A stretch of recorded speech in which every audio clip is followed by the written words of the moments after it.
I've never done this. Afternoon. Um, I've never done this on the computer before, so this is a little different for me. I was thinking this morning about why I like to watch certain people speak and others not as much. And one of the things that I really enjoy about some of the speakers that I've been following lately is that they are hanging out in their house and they have coffee. I love coffee. You rock, by the way. So I thought I would get cozy in the corner of my couch and talk to you just a smidge. I have lots of things rattling through my brain, so I will try to be cohesive. But I recently posted a blog about, good morning, hey guys, about judgment. So that's kind of been rattling around my brain. And then I was on Facebook this morning reading some of the comments, that, the endless arguments, right? So I was thinking this morning about my husband, and he is exceptionally intelligent. And yet when he shares a lot of his points of view, a lot of people won't listen because he's very set in his way, and this is how I am, and this is how that is, and there isn't always like a space for dialogue, and I feel like a lot of people are kind of operating that way right now. It's, when we want to make our point, we just keep digging our heels in, and we don't feel like we want to budge at all. And so this morning, after reading some commentary that just, it made me want to roll my eyes to the back of my head, I started looking at some scriptures because I am a huge proponent of peace. And so I wanted to read to you Matthew 5:9, sorry. Happy are those who strive for peace, they shall be called the sons of God. James 3:18, and those who are peacemakers will plant seeds of peace and reap a harvest of goodness. So meditating on those a little bit more and thinking about the way that I really like to communicate. I tell my kids a lot, and I think I've said this a lot to you guys, but relationship is more important than being right. And yet, as Christians, we're called to live by God's standards.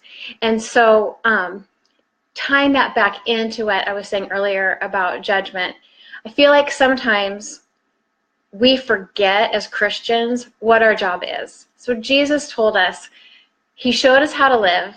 He told us to share the good news, but then we're also admonished to be peacemakers. And so I think that somewhere in the middle, it's really important that we remember that the greatest way that we can share and communicate the gospel and the good news of Christ is to live it out in our own lives, still be who God has called us to be, but our job isn't to be pointing fingers at all the people who aren't doing things the way that God would ask them to do. Like, we don't seem to trust the process that God has laid out before other people. And when we are in a community of believers, we are admonished to love one another and to speak truth to one another. But when we are in a public setting, we are not necessarily called to be telling people who don't believe in Christ that they're living their lives wrong, because according to them, they aren't. They're not called to the same standards that we are. And our greatest call in life is to do those things that we are called to do those things that God has shown us, but then to go out in the world and be peacemakers. My very favorite story in the Bible, I did write it down, is in Acts 17. Paul got invited to a table. There were all these scholars and very, very taught, educated, popular, powerful men sitting around having conversation. And he was invited to the table. Paul sat and he listened, and then he spent time developing a relationship and learning who they worshiped and what they believed. And then he didn't come in and drop the fire and brimstone. He's like, hey, look, I hear all these things that you're saying. I know your culture. He was able to express that he knew who they were, that he had spent the time, created the margin to know who they were. And then he says, do you see that unknown God over there? I know who that is. Let me tell you about my Jesus. But he had to be invited first. And I think that sometimes we spend so much time trying to barge our way into other people's conversations or psyches or lives or lifestyles or opinions that we don't create that space to really have conversation. You know, in Mark 9:50, they talk about salt. I can't remember who wrote that, so sorry, they. But the Bible talks about being the salt and not losing our saltiness. And that's that kind of zeal, I think, that's inside us, the truth of who Christ is inside of us. But we don't have to say it. We can be it. And then that's what brings the peace. That when we keep our saltiness, then we come in and we bring the peace. I don't know if that makes any sense to you, but I want to encourage you where you're at to pause for a minute and see if you would be invited to the table. Just contemplate if you have created those opportunities, those relationships, if you've invested enough in the relationships around you and shown that you have the capacity to hear and to listen, because that's where the true dialogue can actually start. And I think that that's where life changes will start. Hi, you guys. I so appreciate everybody. Jody and Danielle and Marie and Joyce. Thank you for joining. Tanya. I feel so saddened by just the tit for tat that just kind of keeps going back and forth on all social media. It's mind-boggling, and I feel like there's so much damage that's done when we aren't willing to just listen.